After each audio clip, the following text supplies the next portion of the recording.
All right, all right, all right.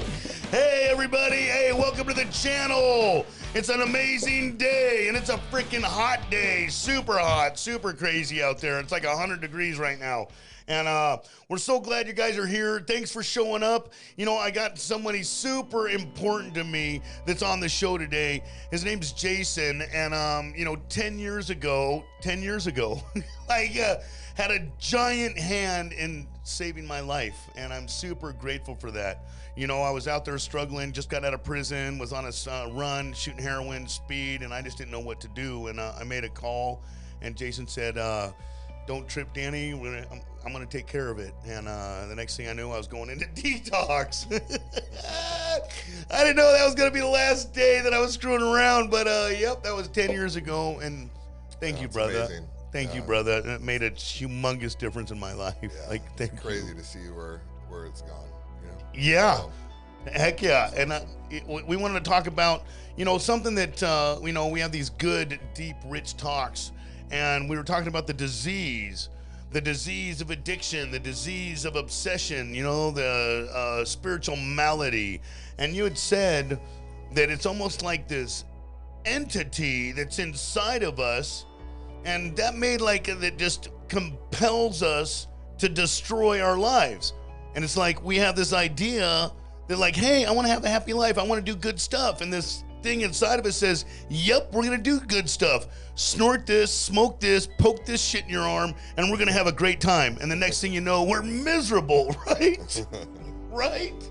Yeah, it's interesting to have a conversation about something that we know so little about too, right? You know, I mean, we have our experience with this disease. You know, me personally, I never believed it was a disease. I always just thought that was some crap that somebody came up with to try and get me to believe in God. And I wasn't going for it. You know what I mean? Yeah, you know? no. And it wasn't until, you know, I'd been thoroughly beaten down that I was willing to take a look at it from a different angle and really start to accept my alcoholism. Yeah. Why do you think it's a disease now? You know, you're not an alcoholic because you drink too much. You drink too much because you're an alcoholic. And alcohol happens to be a cure for alcoholism, right? But the greater aspect of the disease was when I'm sober. The restlessness, the irritability, the malcontent, the inability to connect or bond with people in a normal way. You know what I mean? And we want to. Yeah, I mean, Your heart is yearning for that acceptance and for that connection. You know, you can go on a camping trip with a bunch of friends. Everybody's laughing, having a good time, and deep down inside, it feels like there's them and there's me. You know what I mean? Yes. Until I have a drink. Yes. Once I have a drink. And now we connect. Then there's us. Yes. Ah. The relief. Yeah. And it's just, you know, it's hard to put a finger on it, but he described it to me in a way where I finally got it. And I finally accepted the fact that whatever this thing is, I have it. And I have it bad. You know, bad. And it's very progressive. I can tell you that, you know, my instincts, my intellect, confidence, emotions, things that serve me well in other areas of my life will kill me dead where this disease is concerned. You know, and that's something I can never figure out. You know, that like 8 miles into the forest with this thinking, I'm not going to be able to use this to see myself any further back out. Right? Yeah, I mean, no, I'm only going to go 8 miles deeper. You know, so I need to bring on the perception of a sponsor, a coach, somebody, mentor, sure. Somebody that I can be transparent with, accountable. A guide. A Sherpa. A Sherpa. Show me the way up out of here. An Eskimo. Somebody's got to lead us out, you know, and it can't be done alone. You know, that's the thing. You know, I've always figured it, you know, I can handle this. I can figure this out myself, you know, and nothing could be further from the truth, you know. I think probably the biggest thing for me was, you know, to level my pride enough to raise my hand and ask for help, you know. Sure. It's a very difficult thing. It's hard. You know. It goes against the grain. Yeah, it goes against everything that we were taught. Yeah, pride. With, you know what I mean? Pride. You know? You can take everything from me, but you can't take my pride. Right, yeah, I can't buy a sandwich with my pride at that point. You know? Yeah. Can't.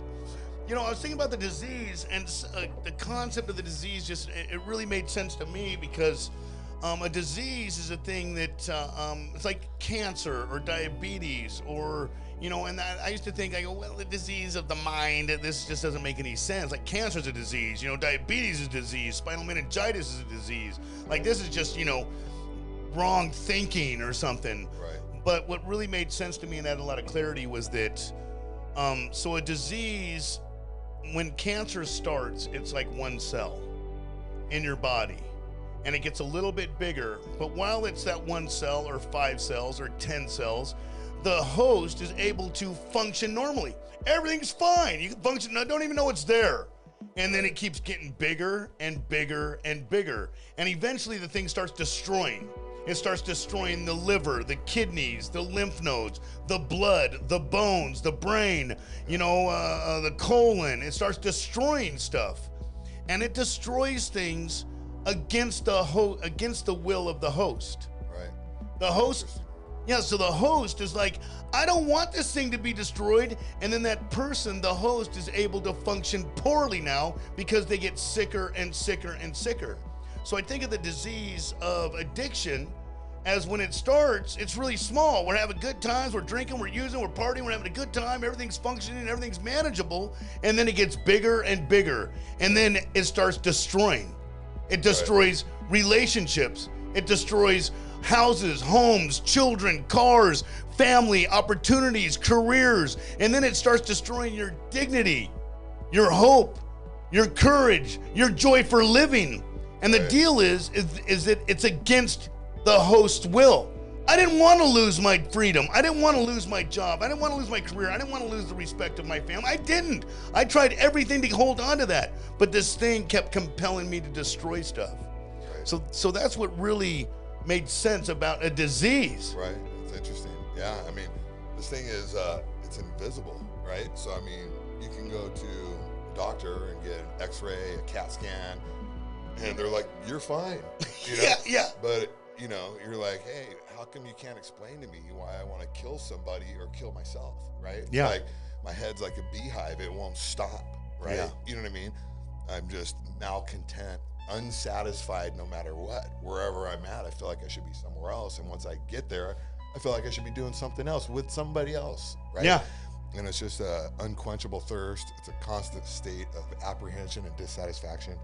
Yeah. And, you know, when they talk about it being a spiritual malady, I'm like, what does that even mean? I don't even know what that, What does that mean? When I'm new, I don't understand that at all, right? Yeah. You know, and I can't even conceptualize it, really, you know what I mean? But as invisible as the disease is, it's what is visible is how it's affecting your life and everything else in your life, you know?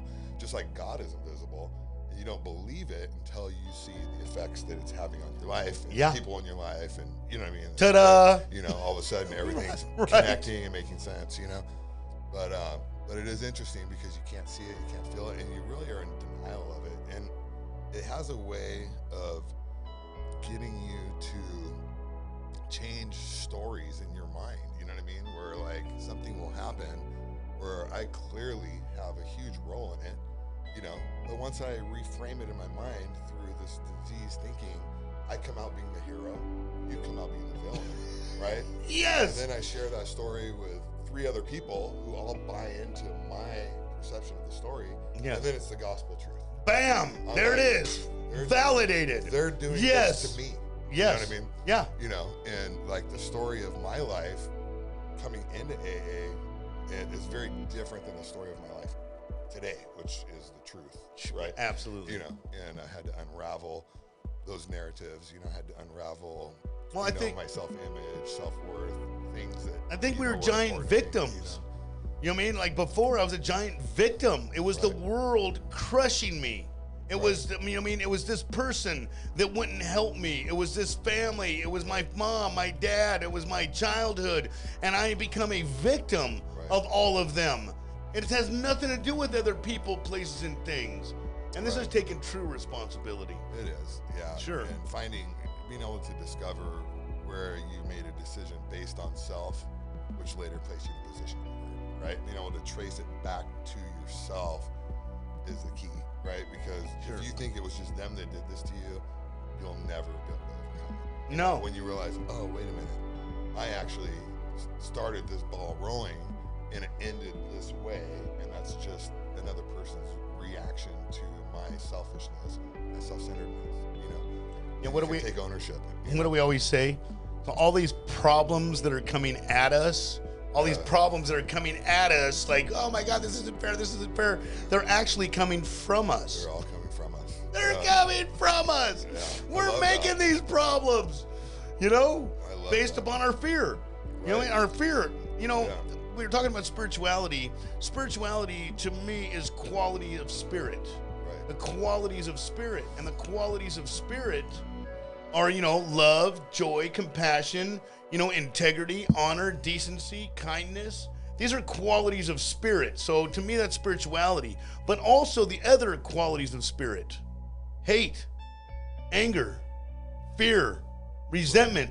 Because you can't touch these things. You can only feel these things and experience them in this spiritual, energetic way inside. Right. You know? Well, it's just like there's a higher power. It's almost like there's also a lower power. Yes. And when you're living in the disease, you're really connected to this lower power. Yeah. Right. Yeah. You're experiencing, you know, fear and all those types of things.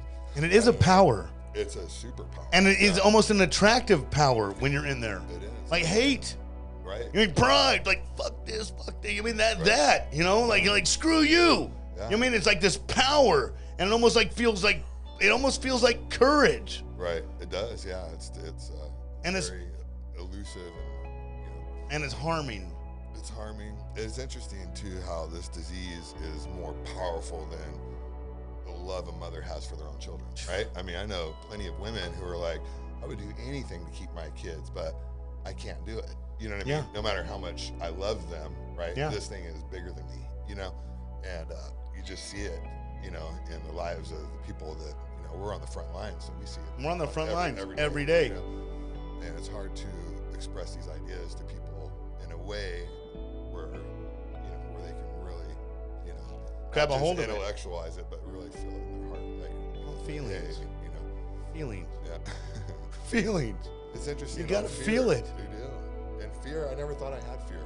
Yeah. And when I got to the rooms, you know, I was like, I don't have fear, you know? Like, you know, I didn't realize, like, you know, I'll have no problem getting in a knife fight. Yeah. Right? But if you Yeah. ask me to go ask that pretty girl to dance, Yeah. right? Like, I'm Terrified. right? Terrified. Yeah. You know, unless I have a couple drinks, in which case, you know, fear Yeah. gone. Fear gone. You know? It Yeah. works. It transports me to the land of I don't care. You know, I'm not thinking about myself, Yeah. you know, in that moment. And really, you take the alcohol away, and I'm just thinking about me, right? You know, and I'm thinking about me so much, and I'm thinking about what you think of me, and what do they think of me, but it's always me. And that's me, fear. You know? And That's all fear yeah. of being judged, fear of other people's opinions, fear of Right. not being liked, fear of not being loved. Yeah, You know, anger is fear. right. Fear of not getting your way. Yeah. You know? Yeah, the spiritual malady of this thing is so interesting when you really start to learn about it, right? And once you accept the fact that you have it, Yeah. and then learn about the solution and the process to that. You know, this disease shows up in my life in so many other areas of my life, and I don't think it's alcoholism because it's not associated with the drink, right? Because the drink problem has been removed, Yeah. right? But I'll still obsess on this or this person in this situation, right? Alcoholism. And then, you know, and I'll try and have sudden bouts of gratification. Oh, if I do this, I'll feel better. And I do it, and I feel better for about 2 seconds. And it's gone. I'm like, oh, that didn't work. I got to try this. You know? Or I got to sustain that somehow. Yeah, somehow. Yeah, somehow. I got to keep winning. Right. You know, yeah. It's just like, you know, yeah, there's got to be, you know, a piece. And I can tell you that in recovery and my sobriety, probably the biggest gift outside of restoring all of my relationships and things like that is the absence of fear. You know? Yes. And I'm not talking about like normal, healthy fear. I'm just saying Sure. the absence of everyday onslaught, right? You Yes. know, and the absence of, you know, thinking about self, you know, consistently. You know, I mean, we're in a position now where we have to think about others, and we put others first. And Sure. So I mean, if Why the why disease do we is why do we put selfish, others you know? first? Why do we put others first? Well, Why do you they think say we do that? They say this thing's rooted in selfishness and self-centeredness, right? So if that's the problem, then the solution must be the opposite. Selflessness. That, and it allows you to connect with another person that may be going through the same thing, right? Boom. Like, I mean, I love the fact that, you know, a sponsor is one alcoholic helping another, that, you know, you're talking to somebody who's got some arrows in their back, right? Yeah, yeah. You know what I mean? Like, hey, no, I've been through betrayal. I've been through this. I've been through that, right? And when you bring it up and you feel so alone during your step work and you're pouring your heart out, sharing this thing that's so intimate to you and personal, and he goes, oh, that happened to me. Yeah. Like, what? And then you show them your back. You're like, Right, yeah. look at all these scars. That one's from that. That one's from this. That one's from that. Like, I get it, bro. Right, yeah. You know what I mean? They're like, Yeah. they have. But had they not had those scars, they No. wouldn't be able to guide you No. through the process, No. right? So No. it's all a blessing, right? It's all part of our responsibility to be able to share those things and connect with another person who's suffering. It's great to have. Yeah, it's great to have the outlook now. It's like if it works, if the situation works out, awesome. If it doesn't work out, awesome. Awesome. It's going to be awesome either way. No matter We're either going to enjoy the fruits of some labor, or we're going to enjoy the learning process of some endeavor. You know what I mean? One way or another. Yeah. And then also, it's also going to be able to, exactly, it's going to be able to connect with somebody and make a difference. If there weren't people in front of me like you and other people that had gone through the same shit that I'd gone through, Right. and then we're now growing and thriving and explaining, hey, that was my mentality, and today this is the mentality, Right. and today we're winning. If we didn't have those examples in front of us, Right. we wouldn't be doing this. Right. Yeah. I'd be dead. Huh? We'd be I would be dead. dead too. You know, for sure. I think back at it all the time. There's no way I can continue living at the pace that I was going and No. stay alive. Right? No. You know, hurting myself or other people. But yeah, we're very, very blessed, right? Fortunate. You know, fortunate. Now, the main thing is we like the people that we are. We're not perfect. You know, we got fears and insecurities and doubts and frustrations, but we can accept them all today, Yeah. which I is mean, different, where we used to just complain about them. what we were sharing about before is the thing that I like about having shortcomings is the fact that it allows me to continue to have to rely on God. Right? Boom. If I didn't have any shortcomings and everything was perfect, what would I need God for? I would just Nothing. I would just be my own concept of God. Right? Yeah. You know? So when I'm asking myself the solution to the problem and asking myself for freaking everything, Right. I got to recognize, look, I have a high capacity of screwing myself. Right. So I got to pause. I got to run my stuff by other people that I respect and Right. admire, because me alone in the world, I've proven what that does. Right. We've proven what that Yeah, does. no, I've sponsored myself. No, you we know? spon- Yeah, and I it have a worked fool out for a marvelously. sponsor. Yeah. A fool for a sponsor, right? Back in jail. Yeah. You know? Yeah, I'm creating all these problems, and I'm asking that same person, like, hey, come up with something good now. It takes You know? a pretty thorough ass whooping before you realize, like, all right, you know, I need to take on a perception of somebody else. You know? Yeah. I need somebody to be accountable to who's looking at my life from 30,000 feet, right, at all times, or looking Sure. at it from a different angle. You know what I Yeah. mean? Because We for need that. us, for us, we have that perception, and you know, you need a perception of the sponsor, right? Yeah. To be able to We need an get outside something. opinion, Yeah. and we got to be honest with that person. And really, the longer you stay sober, like you and I, we've been Yeah. sober for a minute, right? Yeah. I mean, over a decade, you know? Yes. It's more dangerous. It's not less dangerous. Some people go, oh, well, yeah, if I had the kind of time you had, everything would be wonderful. I'm like, No. Yeah, I've no. had to No. work We harder. still.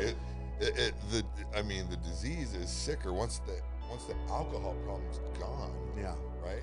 Then you really need to Stay accountable. stay accountable, stay connected, right? Yeah. And realize that your perception of your own life could be off at any given moment. At Like, any if- given- if you and we have won't this know. disease, you will not know it. You will not know right? it. Until you sit down and run it by somebody else, you know, Right. who's able to spot it for you. You know, I can spot it in others, but I can't spot it in myself. Yeah. You know, I Yeah. can look at somebody else and go, bam, right Well, I'll there. justify stuff You know? in my head.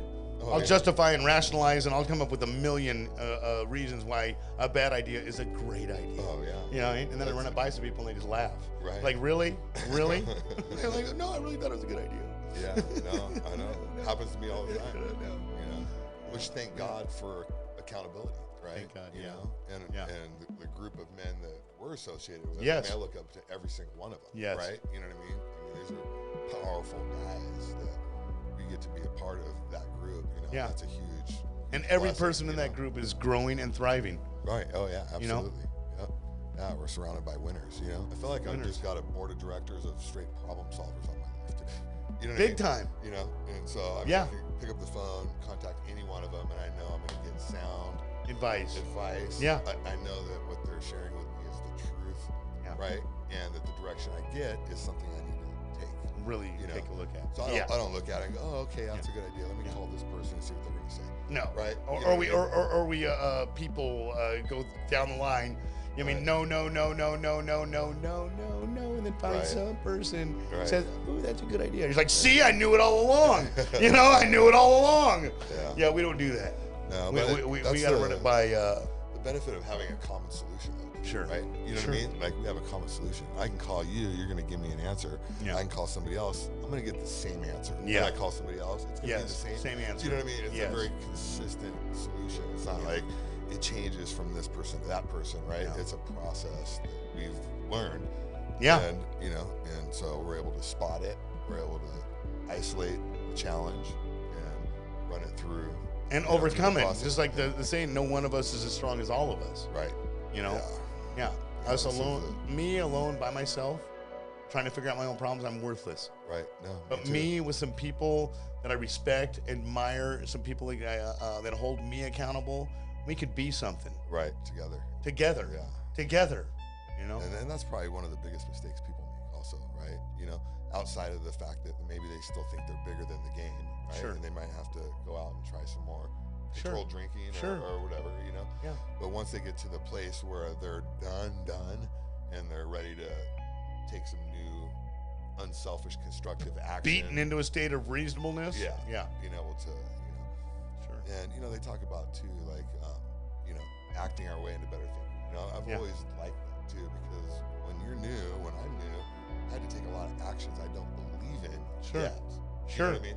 But the actions don't care why we take them, right? I mean, if I do the same thing you're doing, hitting my knees every morning, right, and I got the same rituals, I'm going to start to feel the way that you feel. I'm going to start observing results in my life that are consistent with the results in your life. Yeah. You know, and I don't have to believe it, you know? Well, I've noticed that, of course, I'm going to reject a road to happiness and true freedom because I'm coming from a place of torment and pain. And all I want to do is keep even though I had good ideas, I'm going to keep reliving that. Right. So of course the solution, the way out, isn't going to agree with me in my mind. Right. It's not, and that's how it was in this beginning of this thing. Oh, we're going to go to these meetings, we're going to share, we're going to participate, going to sponsor, write down all this freaking crap, and then my mind was like, no, that does not seem like that doesn't seem like a good idea to me. But what seems like a good idea to me, being convinced that all my good ideas ultimately led to failure. Yeah. You know. You know what's interesting, and I heard it said like this one time, is that like if you took a pygmy from Africa, right, who's never seen light, who's never seen electricity, right, ever, right, could be a 30-year-old man, right, and we brought him out here and we said, hey, you walk over to that light switch right there and you flip on the light, this whole place is gonna light up, right? He's not gonna believe it. He's gonna go, no, right? That's not possible, right? But yet, if he goes over to that light switch and takes the action, turns it on, the action doesn't care why he took it. It doesn't care. The room is still going to light up, right? And he's going to be like, oh my God, you know? And really, this process is the same way. Everybody's going, if you do this, it's going to happen. You're like, yeah, I don't think so, right? I don't think so, but it's coming from a place of like, you know, a mind of failure and misery. You can't. Of course I'm not going to think so. You can't see it. Yeah. You can't see it because you've never experienced it. You know, there's no historical data you can refer to. It's like, oh yeah, I remember when I was successful and sober and happy, right? There's no place in your mind where you've ever had that experience. So you are really just like that. So that's almost where faith comes in, you know? It's almost where, like, you know, I mean, you got to have like some faith that, like, you know, and for me that faith was hope. Right. Like, I hope this shit works because I don't know what else to do. Yeah. You know, I had to believe in another person. Yeah, me too. Same thing. I'm like, I don't believe this is going to work for me, but I believe that they believe naively that you think it will. So I'm going to entertain you by doing what you asked me to do. Sure. You know, but I never set out for this thing. You know, I just didn't think it was possible. If I knew it was going to work as well as it did, right, I would have been on fire In the beginning, Years ago. like just years ago, just like writing, reading, praying, meditating, working my ass off. Like I know what's gonna happen, but I didn't. So I was Right. like slow dragging it for a bit. Like I'm just doing what I'm told. Yeah. You know, it felt like weird. But Until that new power flows in. Yeah, and yeah, until we starts come to operating believe. in your life. Yeah, You yeah. know, and then it's something that just happens to you, right? yeah, You know, it's hard to explain that too. You know, it's almost like, you know, God himself just came down and removed the problem and went, you're done. Now you're going this way. I don't know what you God know? is, but do I believe? Absolutely, because something happened to us. Something happened. Something right? happened to us. How do We you were explain? jackasses and idiots. Yeah, I And mean, today all we're day, every day we're use. not as much, but we're actually Yeah, you we're know, still jackasses and idiots, but we don't drink and use. Yeah, we don't you know? drink and use, and we don't hurt people. Yeah, we you don't know, hurt we people. don't That's hurt key. people. And that's a You know what I mean? good point too, because you can't hurt people and stay sober. No, you if can't. The two don't You can't. mix. You can't. You know, and Yeah. you know, and that type of selfish behavior eventually leads to a drink. Maybe not today or Sure. tomorrow, but you know, if you're taking advantage of people, Yeah, hurting them people, mentally, physically, financially, emotionally. anyway, Yeah, yeah. hurting people. It's a And that's it's why a the no-win. men's process is so important, also, Sure. right? And, Yeah. And then the spiritual promises from going through that process. Yeah, right? yeah, You because know? now you're acting opposite of the, you're acting completely opposite of the disease. Right. You know what I mean? Yeah. You're totally contrary, and now your action is just Yeah. righteous. Yeah, you and it's know? really opposite of how you feel even about the situation. You Sure. know, like a lot of times I'm like, all right, I'm making this amends, but I feel like you owe me something. And they don't see it at all. yeah, They just see, you know what I mean? yeah. And it's like, you know what, I'm gonna do the work anyway. And I end up feeling better Sure. about the whole thing. Sure. Right? And I'm like, oh, I'm really glad Well, I did that. because you we're know? treating people how we want to be treated. And you're lifting that truthfully. burden off of you. Sure. Right? You know what I mean? Sure. Like, you know, it's interesting because like I'm really good at holding people on the hook. Yeah, But I never realized that when I have you on the hook, that I'm on the I'm hook. on the hook too. Yeah, we're doing this together. yeah. That's like the resentment thing. When I'm That's resenting it. and hating on you, I'm drinking a poison. Right. And I'm thinking it's supposed to hurt you, Right. when the majority of the time it's not hurting you. I'm just freaking poisoning myself with Right. fears and insecurities and angers and hate and all this Yeah. stuff. And it's like, that is not the road to Yeah. happiness. Well, I didn't realize, the freedom is letting you off the hook. That's why I let you off the hook. I'm Yeah. off the hook I'll too. take that one off the I'm hook like, together. whoa. I'm like, why didn't we do that sooner? You know? Yeah. Tony Robbins also says, you know, there's always people that say in 20 years we'll laugh about this. He's like, why wait 20 years? Let's laugh about this right now and move Yeah. on, right? Yeah. Yeah. You know? Yeah. Which makes sense too, right? If you can get past the emotion and get into an action, right? That's Sure. going to change the way you think. Absolutely. Well, all I know is that the program's working. It's working clearly for both of us. You know, we've come from jails and prisons and heroin and meth and just destroying our lives. And today we're good people today. Yeah, Not we're- perfect, but we're good But people. we're today. productive members. And of we're society. productive members of society, and we help a lot of people. Yeah. You know, Jason, he helps a lot of people, employs a lot of people out there, sponsors, mentors, and is out there on the daily. You know, we're on the front lines of this thing, and we're making a difference in people's lives, which is I think the reason why we get to feel good about the lives that we live today. Right. You know, Yeah, we have real Adding self-worth. value. You know, not the type of self-worth. no, that was weird self-worth. All right, that's it for the show. Hey, Jason, thank you so Hey, much I for being appreciate here, you brother. asking me to come on. I love you so much, Yeah, I love and you too, man. I love you. Yeah, it's very cool. It's interesting. We used to talk about, man, if there was a camera on the wall that Yeah. actually watched some of these conversations that we have, and now we actually do And have now a we're actually camera doing it. watching this. Yeah. You know, Yeah. so Very yeah, cool. It's interesting. You know.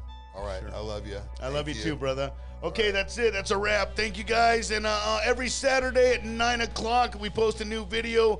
Thank you so much for being here, and we'll see you next time. Namaste. Blessings of light and love. Thank you for everything. Have a great day.